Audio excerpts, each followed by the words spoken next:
I'm with Rooms, who plays basketball for the TMU Bold. Aaron, I was wondering if you could tell me when you first started playing basketball. I started playing basketball when I was about 9. Played for this little club in Oakville called the Oakville Vitas. I played with my cousin, funny enough. His name's Daniel Rooms. When I was 9, even before that, I was doing rec league. So my dad was there and he was just I was always taller than everybody else. It was just why not you play basketball?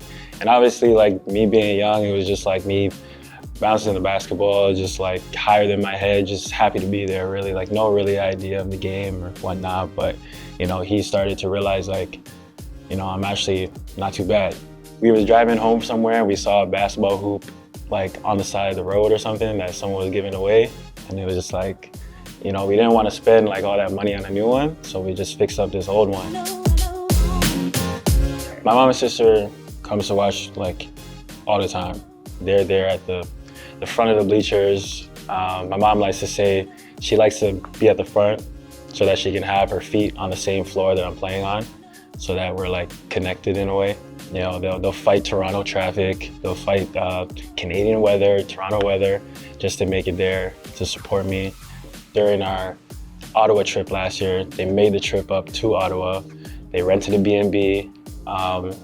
So they're really dedicated just to make sure that, that I'm supported, and I'm super grateful. I'll even tell them sometimes, you don't have to make the trip.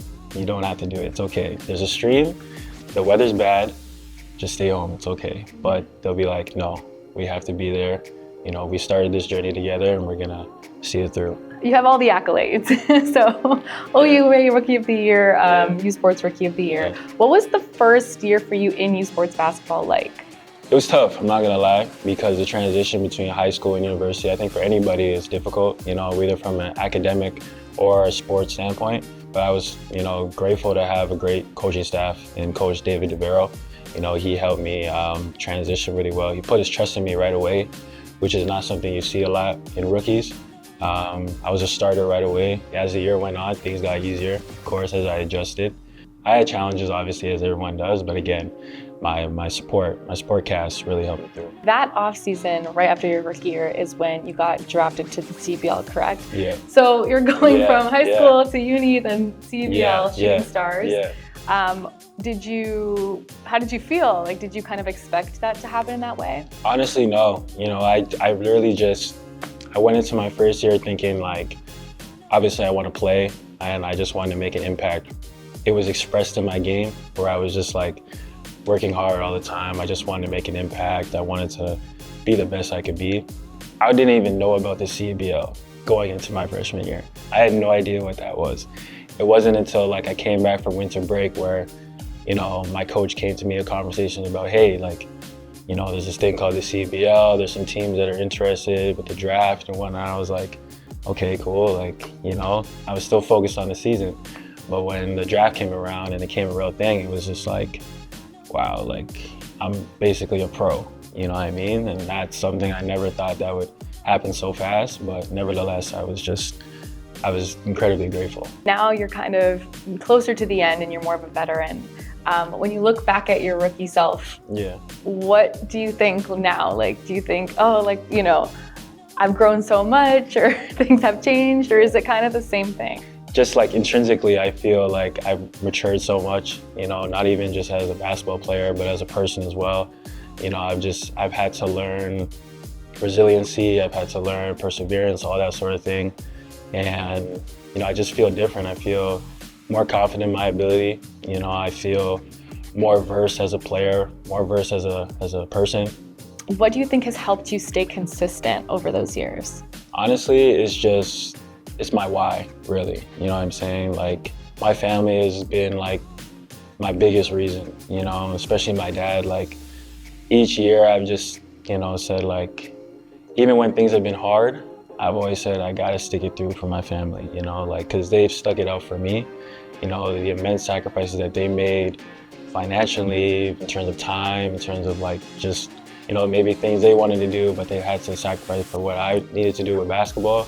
I just know that I have to do it for them. I think the biggest thing that my mom has passed out to me was discipline.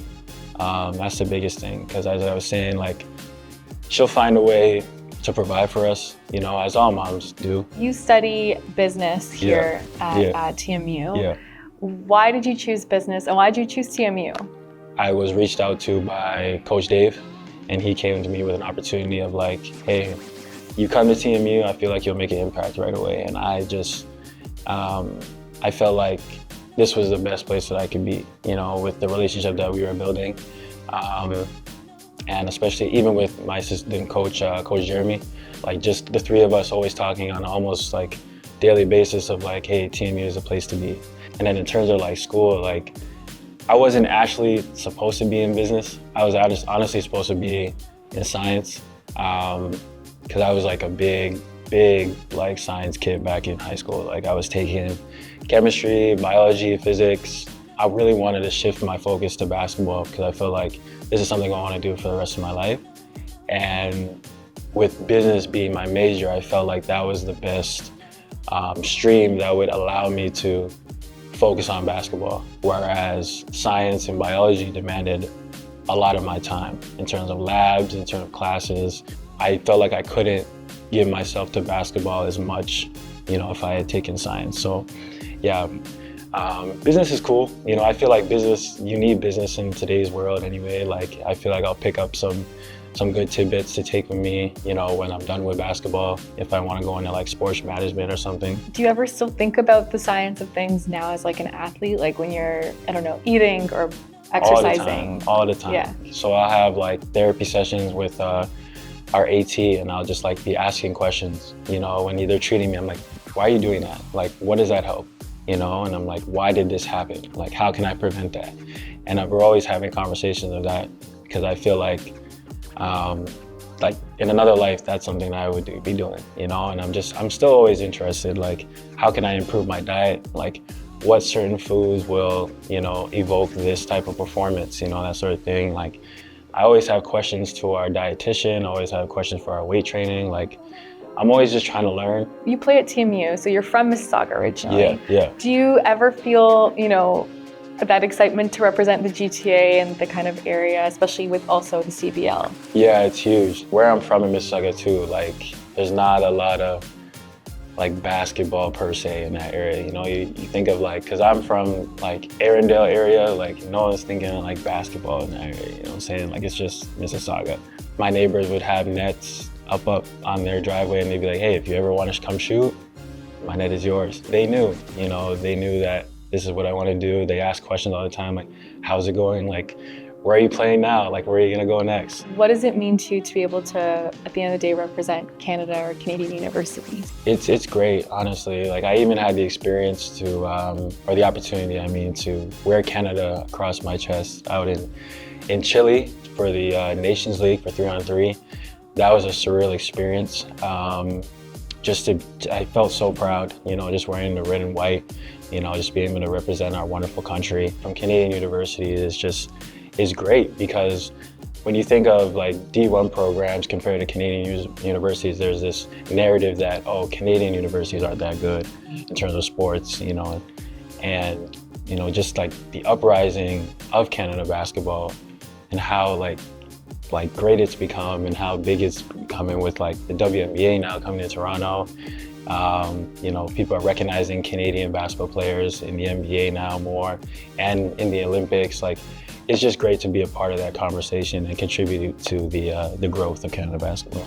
Some of the guys that I play with over the summer, like they've now played in D1 programs right now. We're here too, you know, like we can bang with these guys as well. Like, they're not too far off from the players that we have here. That Oregon game we played 2 years ago, I remember the MAC was full. Like, it was like standing room only. With me, I love the mid-range in my game. You know, like I feel like it's a lost art, especially, but you know, DeMar DeRozan, Shai Gilgeous-Alexander, those guys have like mastered the mid-range, and that's sometimes like I'll watch their film like just going to bed, like, or before a game or something, just to see their footwork, just to see, you know, like their physicality to get into their spots and what, that sort of thing. And I'll try and like put that into my game. You think about the future, what are the biggest goals that come to mind? Well, for me, I want to be a professional basketball player, and I feel like I'm on the trajectory of getting there. You know, making sure that I'm doing the preliminary work now so I can get there. What does success look like to you? I feel like that's more like intrinsic for me, like making sure that I'm feeling like wherever I end up, I want to make sure that I'm content with who I am and like where I am, no matter where it be. It could be NBA, it could be Italy, it could be Spain, it could be wherever it could be, you know, but I just want to make sure that, you know, I'm good, my family's good, you know, my loved ones, they're good, and then I'm good. Do you have any advice for other kids that want to do what you do? Believe in yourself. If I could just stress that as much as possible, just believe in yourself. Basketball player, any type of sports, you want to be in business, you want to be a cook, you want to be whatever you want to be, just believe in yourself. You know, I think that's the biggest ingredient for a recipe for success. You know what I mean? Like just to believe in yourself, whatever you do, no matter what happens, believe in yourself because you're capable, you know, and you deserve, you know, all the good things that are coming to you.